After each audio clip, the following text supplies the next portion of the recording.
Nobel laureate Alexander Solzhenitsyn is author of The Gulag Archipelago, The First Circle, and Cancer Ward. Next on BookTV, editors of the Solzhenitsyn Reader and two of Alexander Solzhenitsyn's sons talk about the Russian novelist's work and influence at this event from the Union League Club of Philadelphia. It's 50 minutes.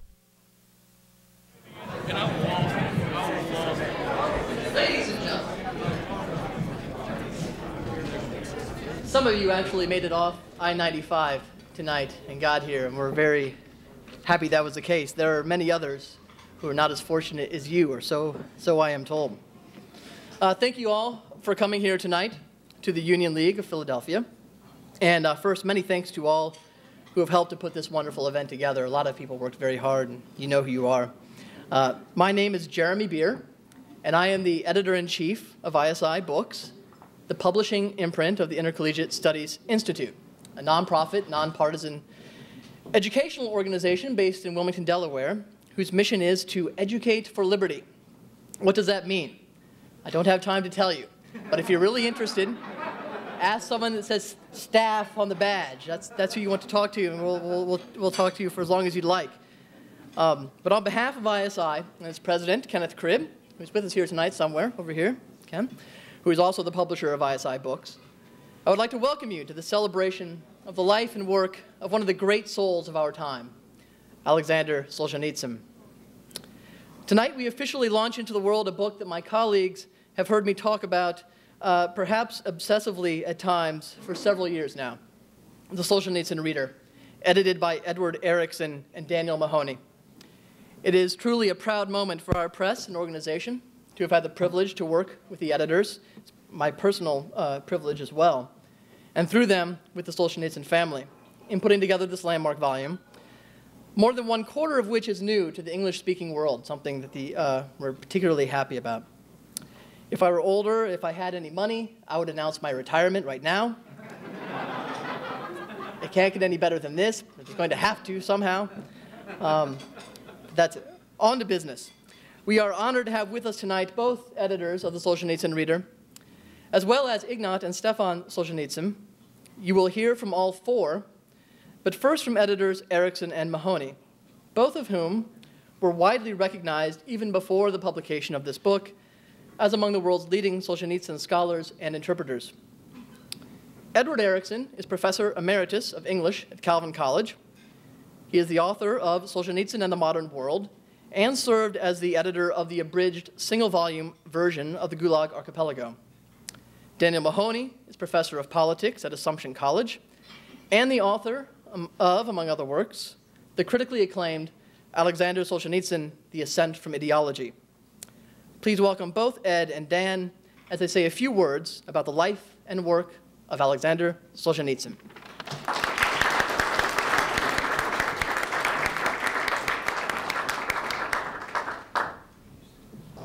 I'm Dan, by the way. By the way, we have to revise that 25% figure because that was before the inclusion of First Circle 96 in a new translation. So it's more like 35 or 37%, but I'm not good at math, so I'll let you do the calculations. It's a great joy to be here this evening to celebrate the publication of the Solzhenitsyn Reader. As its subtitle, New and Essential Writings, 1947 to 2005, suggests, the volume brings together a rich and representative sample of Solzhenitsyn's writings over a 58-year period.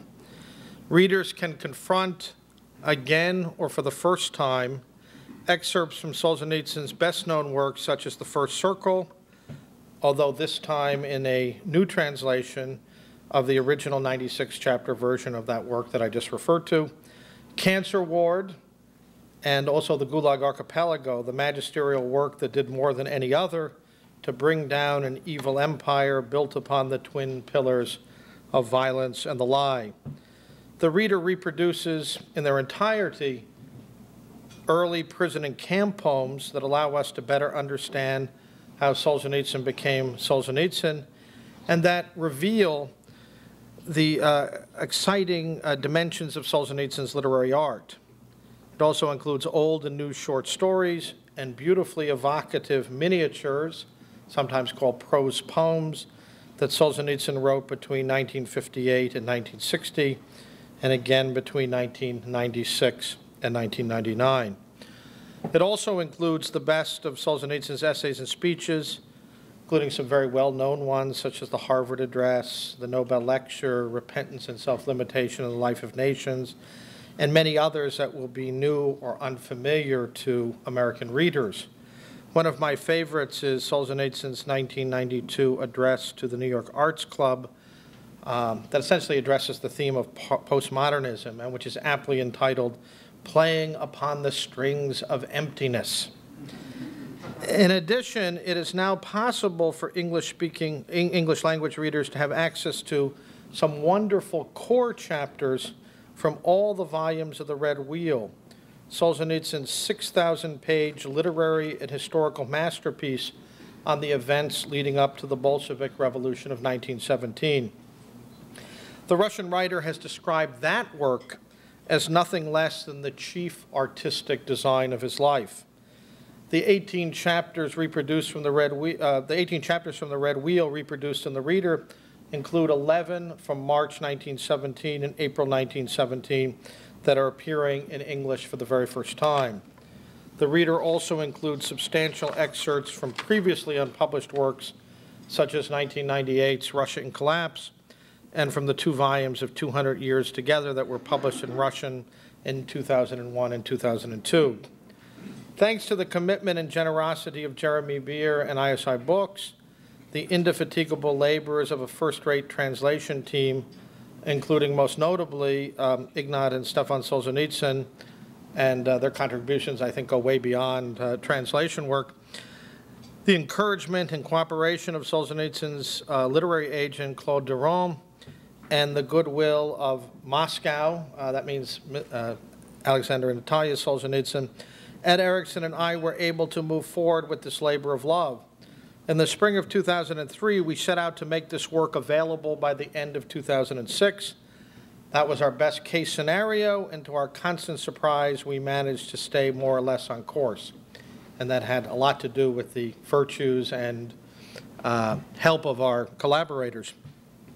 A quick perusal of this work makes clear that it is something more than a greatest hits volume, or even a commented anthology, although it's certainly the latter. In truth, it brings together the essential materials necessary for a serious engagement with Solzhenitsyn's life, thought, and literary achievement. It is a sad fact that for some time now, the most prestigious New York publishing houses have lost interest in the writings of the Russian Nobel laureate. Their negligence in regard to Solzhenitsyn is inspired, I think, in some part by ideological hostility, in part by a misplaced conviction that he's yesterday's news, and also by publishers' concerns that there isn't a sufficiently large audience for some of Solzhenitsyn's larger, more recent writings. Moreover, there has been no figure in our time who has been subject to more systematic misrepresentations than Alexander Solzhenitsyn. A few years ago, I felt compelled to write an article called "Traducing Solzhenitsyn" in response to the latest round of slanders. It's always the same thing, over and over again. To be sure, Solzhenitsyn has his share of admirers, some of them quite influential at that. There are millions of people in the Western world who continue to recognize him for what he is, a great hero of the 20th century, the scourge of totalitarian despotism, the defender of the spiritual integrity of man against the ideological lie. I think Solzhenitsyn's admirers are particularly grateful to him for helping us recover the timeless distinction between good and evil against its pernicious replacement by ideological categories like progress and reaction. But the relentlessly repeated lies, Solzhenitsyn is authoritarian, ultranationalist, and most egregiously anti-Semite and theocrat, have taken their toll. Their misrepresentations have reinforced the unwillingness of the New York publishing houses to make Solzhenitsyn's work available to the reading public. Almost all of Solzhenitsyn's principal writings, and certainly many more of his most recent writings, are available in French.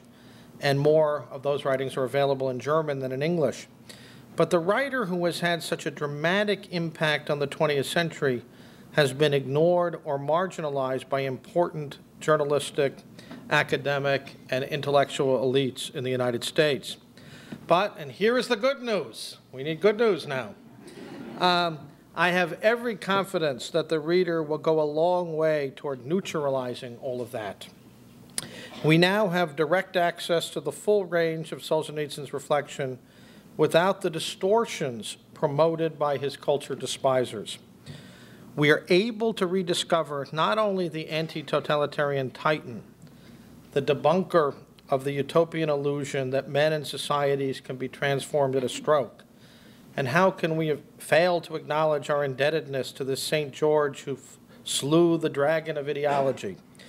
But we also discover a thinker and writer of enduring artistry, penetration, and spiritual insight. A final note, of course, maybe two final notes. People often ask me what Solzhenitsyn thinks of the present situation in Russia. I must confess to being slightly annoyed by our tendency to reduce Solzhenitsyn to a narrowly political figure, one who is relevant only to the extent that he makes or comments on the news. But let me nonetheless attempt a very brief response to that query.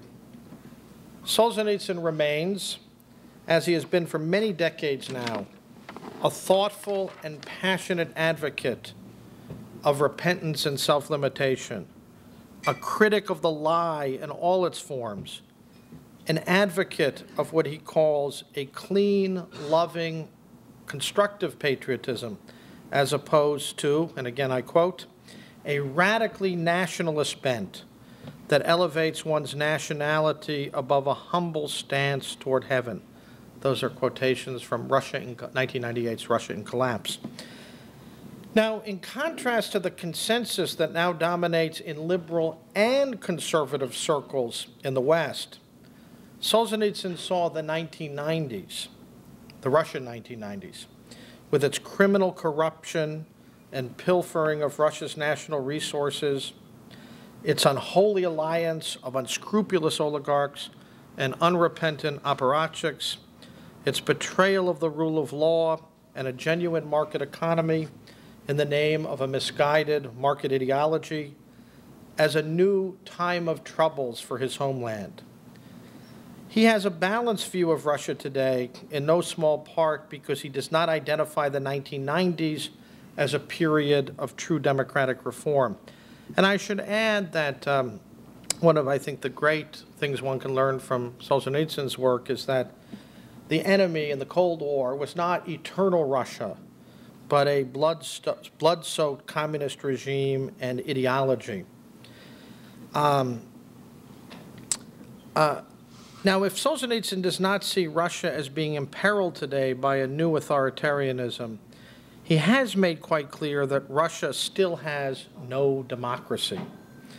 This is principally because little or no effort has been made to introduce self-government at the local level, where democracy will ultimately take root and grow.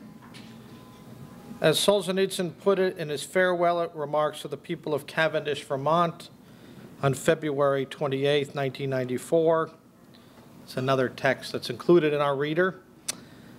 I quote, "Here in Cavendish and in the surrounding towns, I have observed the sensible and pure process of grassroots democracy, in which the local population solves most of its problems, not waiting for the decisions of higher authorities. Unfortunately, we do not have this in Russia, and that is still our greatest shortcoming," unquote. Nothing has happened over the last 12 years that would induce Solzhenitsyn to modify that judgment. Our hope, Ed and my hope, and I think everyone associated with this volume, is that it will introduce new and old readers alike to Solzhenitsyn's political wisdom. And believe it or not, Solzhenitsyn is an eloquent advocate of what he calls a middle line of development in politics, one that avoids the twin extremes of revolution and reaction. In doing so, at the same time, we hope that it will point beyond politicized readings and appropriations of his writing. At its highest, Solzhenitsyn's work points toward the primacy of the human spirit over every collectivist effort to somehow solve the human and political problem. The life and moral witness of Solzhenitsyn teach us that against all odds, and I quote the Russian proverb that he cites at the end of the Nobel lecture, "One word of truth shall outweigh the world."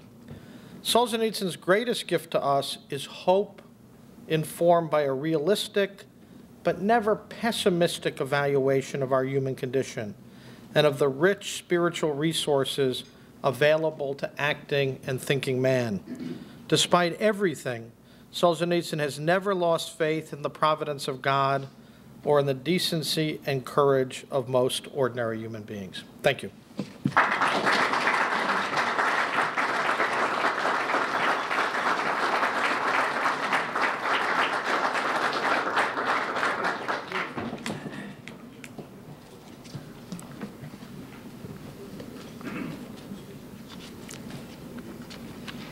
If only they would read Solzhenitsyn. Many other times I've had that thought, and never more so than while reading journalists writing about Solzhenitsyn. For the impact on my life, no other writer compares. He is the biggest piece of furniture in the living room of my mind. I take David Remnick's point that with Solzhenitsyn we have, quote, the rare appearance of the superior and necessary man. So I have wanted to share his humanizing wisdom with others. The Solzhenitsyn Reader is my second effort at midwifing his words to the reading public, the first being the abridgment of the Gulag Archipelago, but this time with a terrific collaborator, Dan Mahoney, and our splendid publisher, ISI Books. Time magazine once called Solzhenitsyn an authentic hero in an age sorely lacking them. Some of us have never stopped thinking so. Time also called him one of the world's great writers. If, as Samuel Johnson said, a century must pass before a literary work can be declared a classic, you may consider my editing efforts my wager on the future. Harrison Salisbury once placed his own wager. He wrote, "Against a powerful state stands a single man. The odds against Solzhenitsyn seem tremendous. Yet I know of no Russian writer who would not trade his soul for Solzhenitsyn's mantle, who does not know that 100 years from now, all the world will bow to his name when most others have been forgotten." End of quote. The mortal combat between the tyrannical state and the defiant writer ended with the death of the empire. So much for the long odds. The pen is mightier than the sword. Will there someday, as another prediction has it, be streets and parks and schools in Russia named for him? Already a school in France is. As you know, a school teacher once published a story about a certain Ivan Denisovich, and out of nowhere he became an instant celebrity worldwide. Solzhenitsyn's celebrity status turned out to have a downside. Journalists tied him into current narrowly political controversies, missing his main point, namely his moral vision.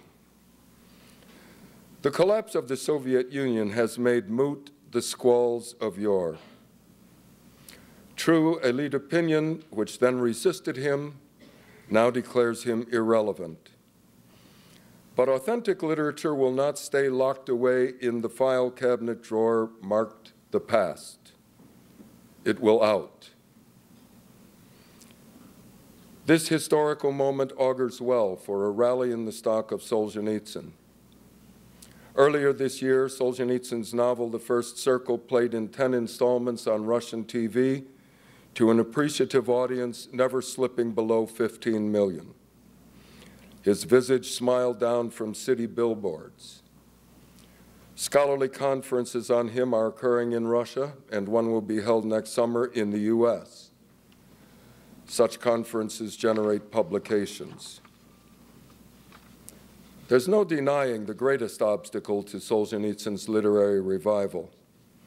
Today's young don't know him. On a recent questionnaire given to 56 college students, only 2 had read a single word of his. 10 more had heard of the Gulag, but several confused Gulag with goulash. 2 gave recipes. 1 wrote, "If a person wants to eat goulash more than 3 times a day, he is considered a gulag." We have work to do. But this obstacle is removable. Note well that 53 of the 56 students knew what Holocaust refers to. But then there's Gus, age 2, almost 3, son of a former student of mine. Ask him his favorite author, and he will intone each syllable. Alexander Solzhenitsyn. Arise, ye Gusses of the world, and may you find the reader. And now, if you want to know how much help Dan and I received from Ignat and Stefan Solzhenitsyn, read our acknowledgments and listen up. Here they are.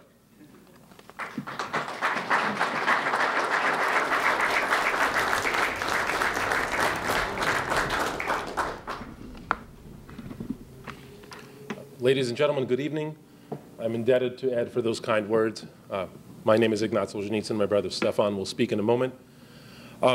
It's astonishing to consider how much of Solzhenitsyn's work, the work of perhaps the world's most famous living writer, has remained unknown in the English-speaking world. And so the best thing about this reader is that it provides an opportunity for people to meet the undiscovered Solzhenitsyn and entire genres of his work.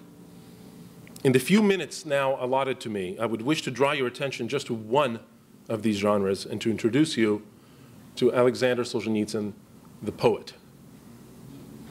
Of course, there are 2 first things you need to know about my father's poetry.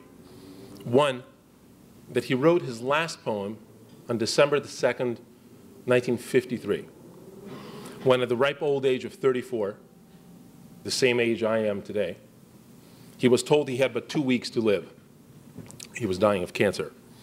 And he composed the arresting poem, Death Not as Chasm, as he walked down the street of a small provincial town in the godforsaken deserts of Central Asia. In the 53 years that have passed since then, he has not published a single new line of verse. So Solzhenitsyn, the poet, is a young man whose great literary achievements are, of course, still ahead of him. And the second thing you need to know is that his poetry is, in a sense, not poetry at all.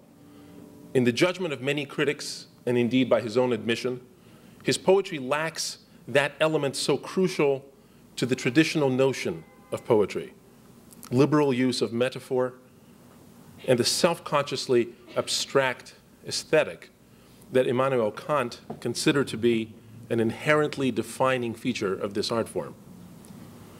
But meter, rhythm, rhyme, here the young Solzhenitsyn displays an astounding technical mastery that yields to few in its daring and self-assurance.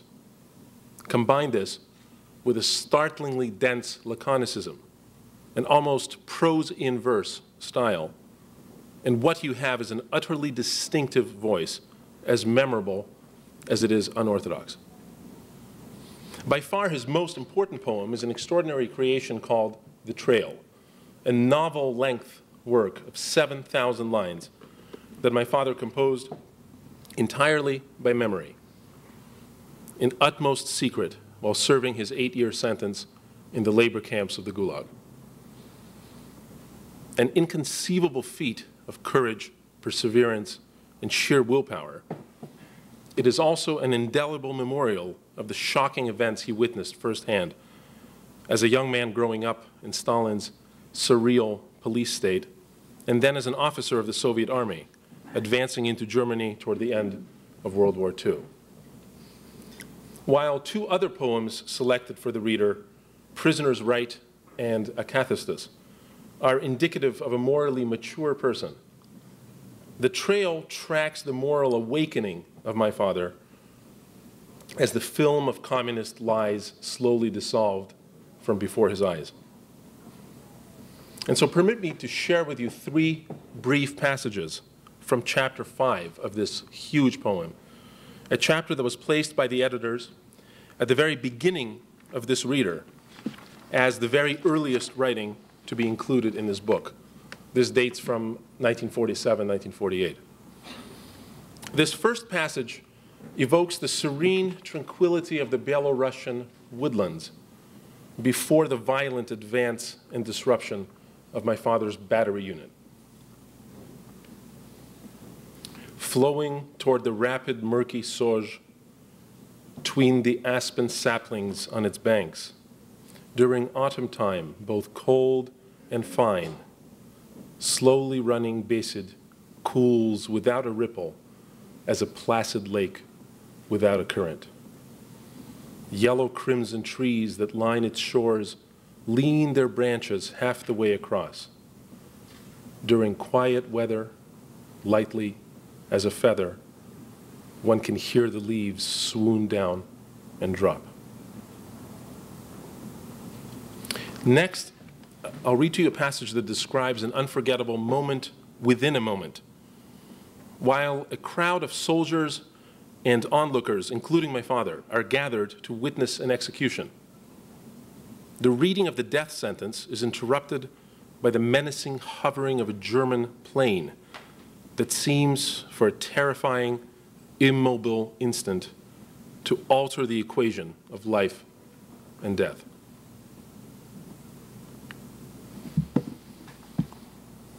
No one looks above, where, gliding to the zenith, through the blinding, light-drenched sunset sky, paused and froze above us, whence she came, Focke-Wulf 189, the frame.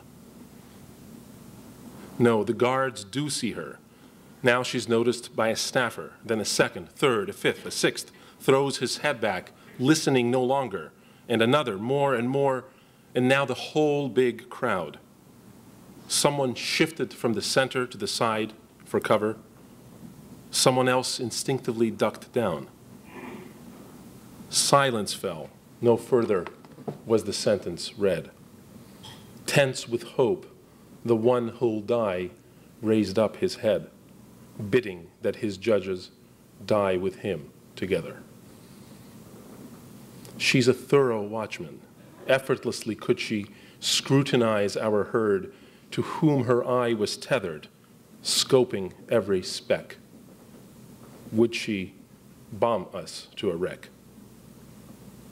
And there was a soundless minute. Scales swayed in judgment. Who shall die? As if this were settled not by men, not here, but in the sky. Was it that its payload was inopportune then, or it saved its bombs for use another day, leaving in effect, by verdict of the Union, that frame shifted, budged, and slid away. And so the death verdict is preserved, and the execution proceeds apace.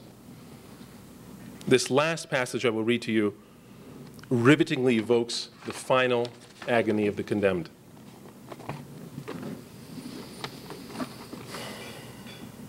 Silent till his death, the hanged man started writhing, groaning, jerking, wheezing in distressed dismay.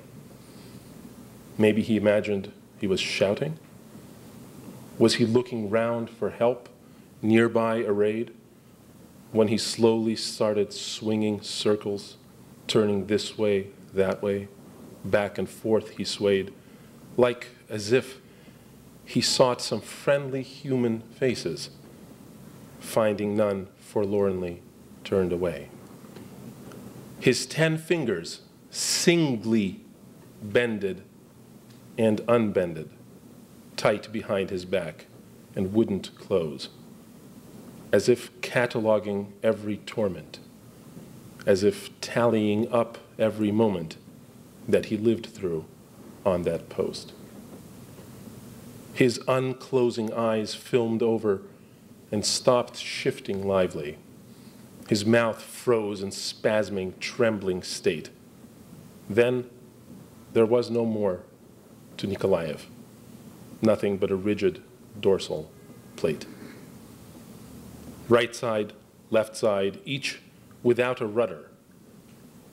Now a leg would jolt, and now a shoulder shudder, like a puppet on invisibly pulled strings, like a lifeless frog on voltage springs. An unheard of dance, a wild dance, he danced away and done. And so it is my earnest hope that the proceeding gives you some first sense of Solzhenitsyn's poetry and entices you to probe further into this very special category of my father's writing. Thank you very much.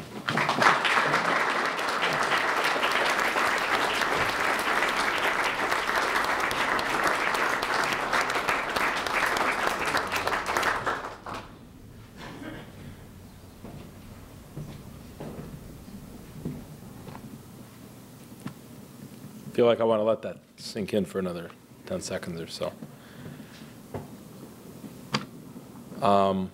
But let's carry on. Let's carry on. There's that and more. There's that and more in the reader. Ladies and gentlemen, good evening. It is a great pleasure to be with you tonight. I'm fresh off the plane from Moscow, and I carry a little bit, perhaps, a perspective from Russia. But it's good especially for me to be in Philadelphia today.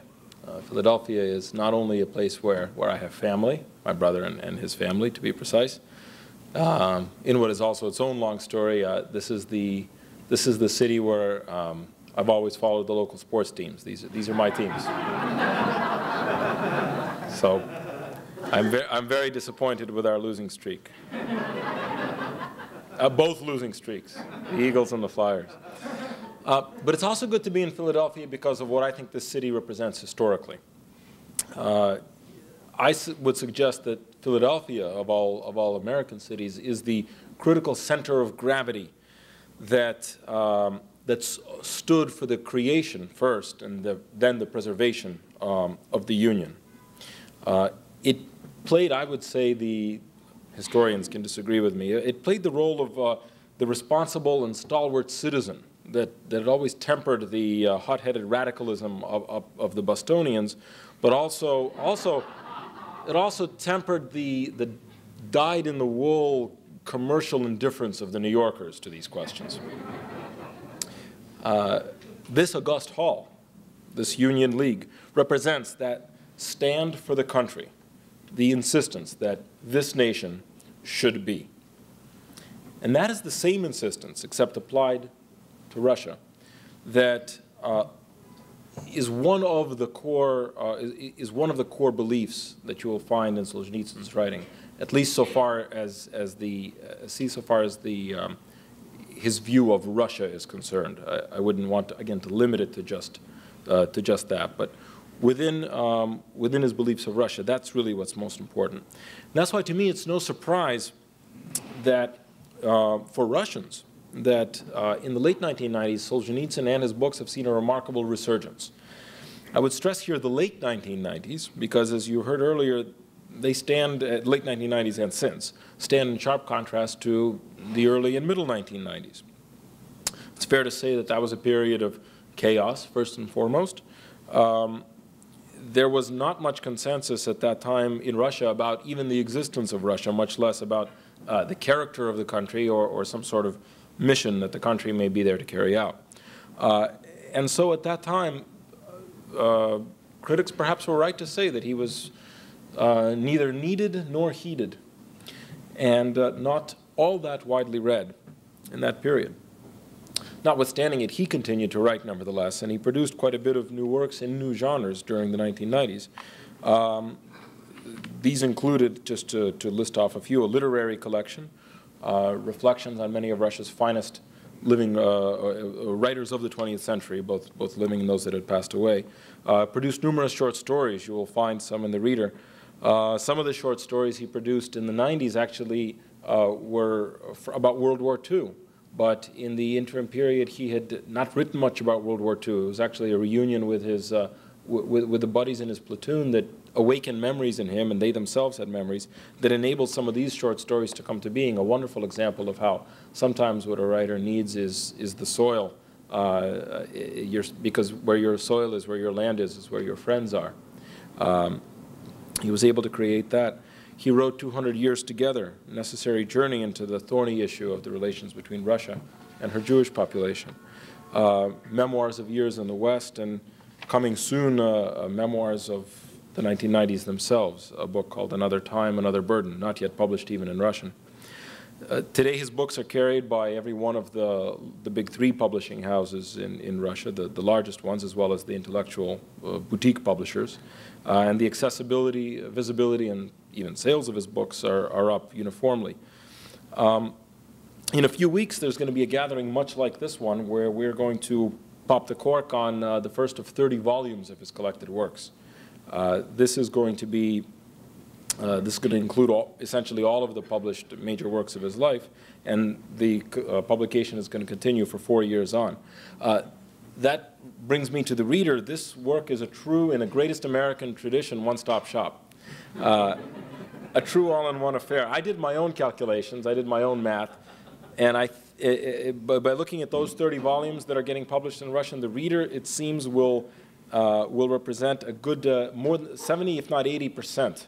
Of literally the volumes in those collected works. And the fact that it does so is one thing. That it does so organically is really, to me, a stunning feat. Credit for which lies with the gentleman who spoke in the beginning of this evening, Mr. Mahoney, Mr. Erickson, with the gracious cooperation of Jeremy Beer. And I would like to thank all of them, not only on my behalf, but also on my father, and applaud them for their tremendous efforts.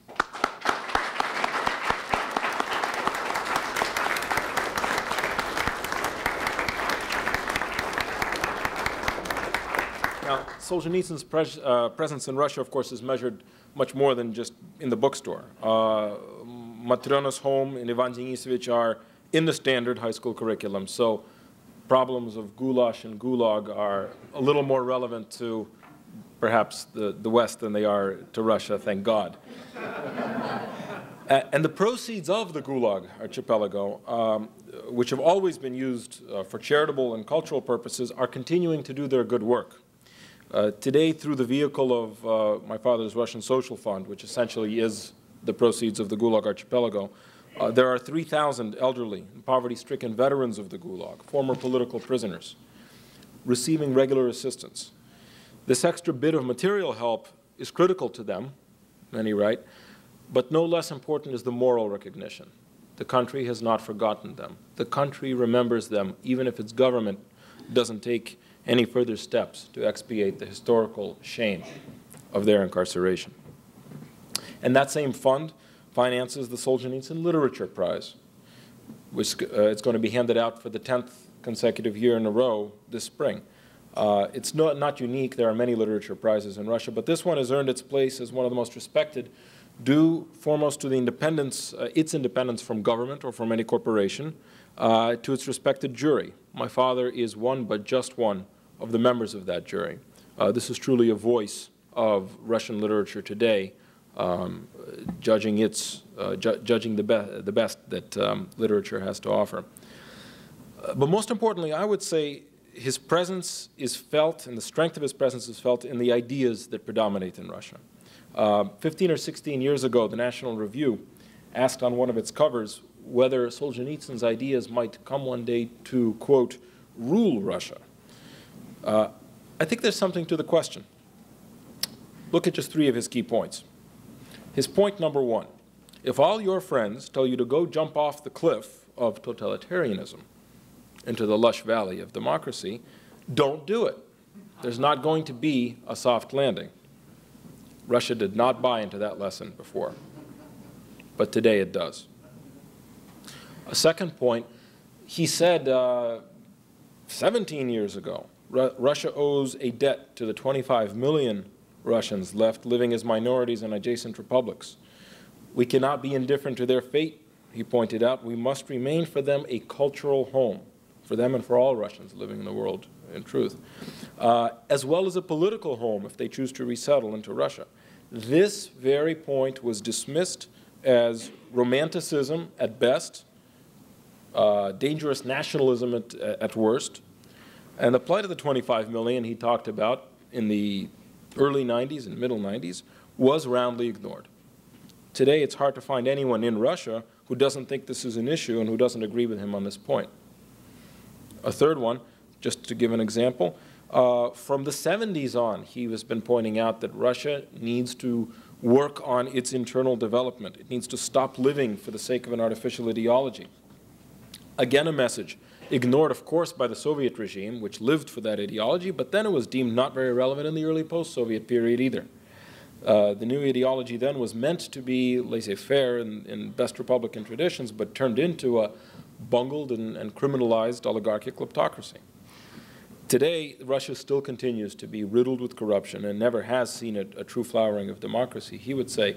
And yet the government at last is at least talking about a national agenda that includes economic growth, it includes the resurgence of industries, at least those in which Russia can compete. It talks about a moral recovery. For heaven's sakes, it even talks about environmental protection. In foreign policy, Russia has limited herself mostly to relations with its 15 or so immediate neighbors. Whatever we say about Russian foreign policy, you'll tend to usually find that it is about Russia and its immediate neighbors, not about Russia's relations with Chile or with Cuba.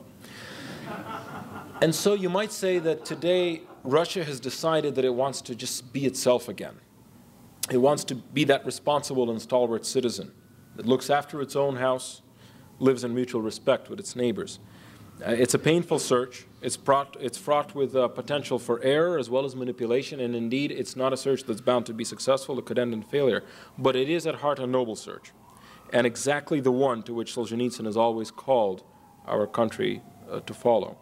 And it is immensely gratifying for me that he has outlasted both the period of Soviet indifference to Russia's fate and her own indifference to her own fate. He's outlasted his own supposed irrelevance to see these latter days, when that plea is being followed, when it lies at the center of the new Russian consensus. And so this volume, too, is more than a compendium of a great man's work looking back.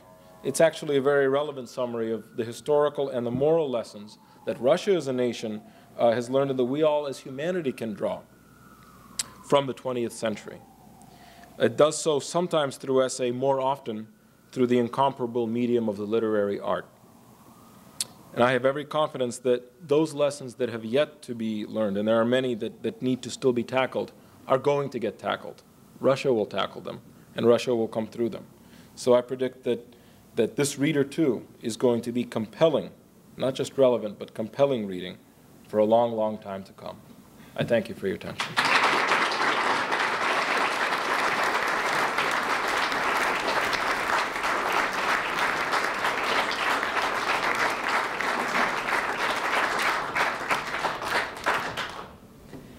I think we have time just for 1 or 2 questions. The only caveat is you have to say for whom it is the question is intended, and they'll come up here and answer it if anybody has anything they want to ask.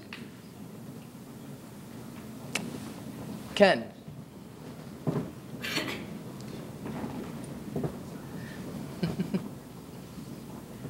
I don't have a question, but I just... should I have a question? No. I would just like to thank everyone on behalf of the Russian Ability Association. Prince and Mrs. Felicity. This has been a wonderful thing, and obviously we are not sponsoring it, but I think when we look back at all the suffering that has happened since 1917, this has been very gratifying tonight. Thank you.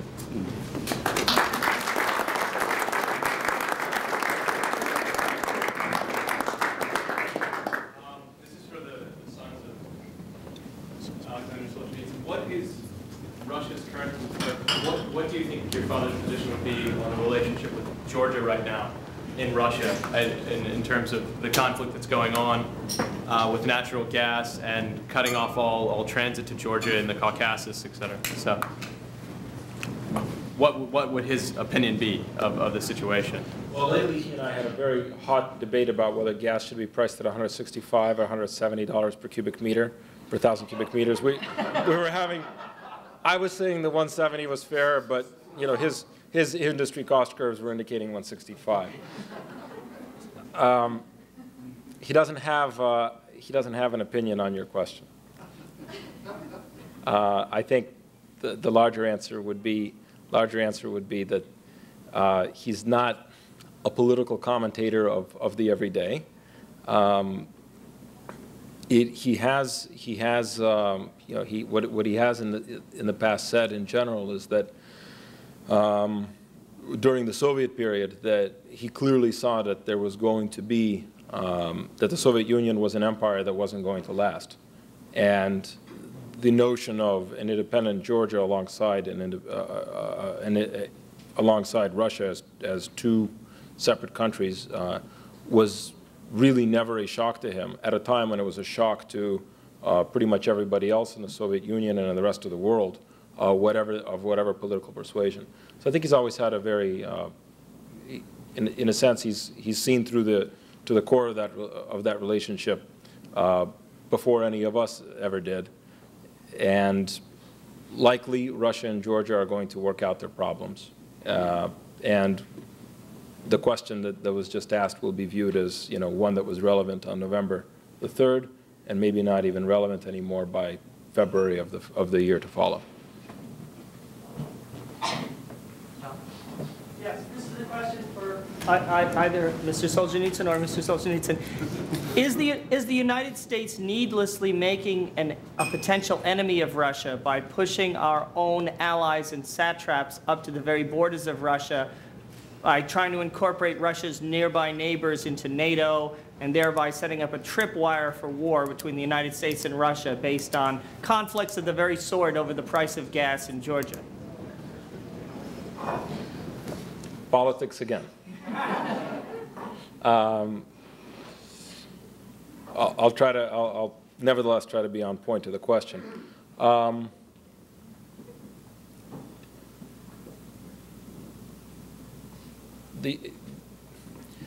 Russia and the United States are clearly going through a rough patch. This is my opinion, by the way. I'm not representing my father's in this, because he probably would not be commenting on politics. But I think there's clearly a rough patch.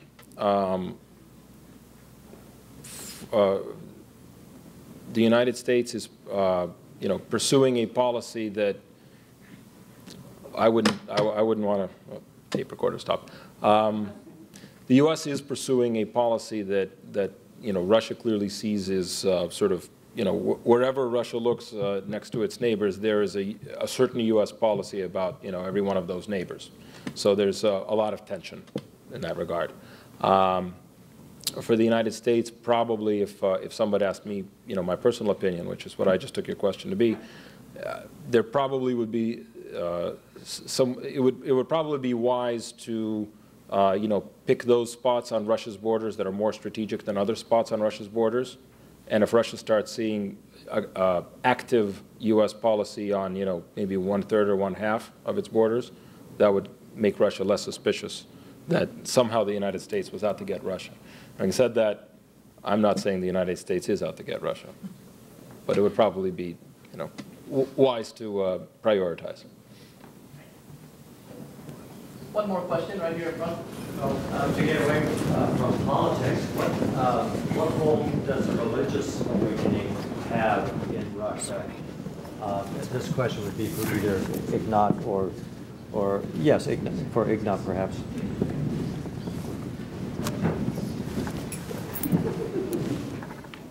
That's a difficult question to answer, but it's an important question. I would start by saying that awakening is, of course, a term that has, I think, specific implications in this country. I don't know if it's a term that can be fairly applied to Russia today. There are two perhaps competing trends at work. On the one hand, there is now, for the first time in 75 years, true religious freedom. And incidentally, not just for Orthodox Christians, but for everybody, for Jews, for Muslims. Russia has 20 million Muslims, and for everybody else, Catholics, Protestants, the list goes on. So the practice of religion, which in itself, as I think most people in this room know, was punishable at times by death or by 10 years in the labor camp. That practice is now, of course, free. At the same time, paradoxically perhaps, people are now, broadly speaking, of course, living, the stakes are lower than they were in some ways, of course, under the communist regime. And so many young people, or for that matter, middle-aged people, or even older people, choose something else. In other words, some people choose to go to church or choose to read the Bible that was forbidden, or religious works and religious philosophy. Others choose to have nothing to do with that.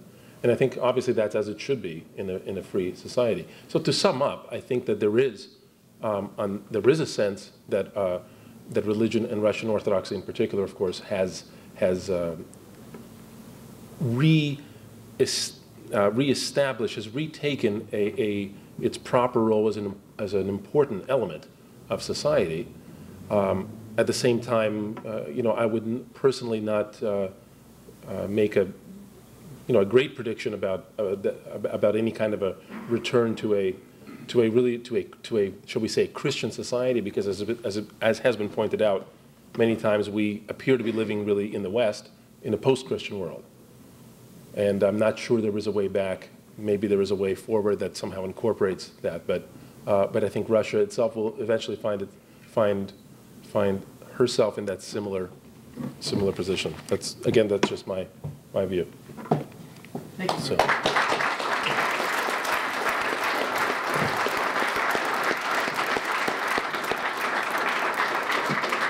That is it. Please eat, drink, and be merry. There are books up here in front and on the side. And thank you once again, everyone, for coming. Thank you to our speakers as well. Thank you.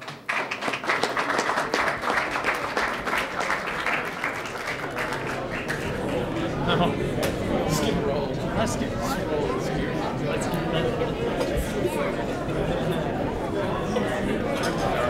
The Solzhenitsyn Reader is published by ISI Books. For more information, visit isi.org/books.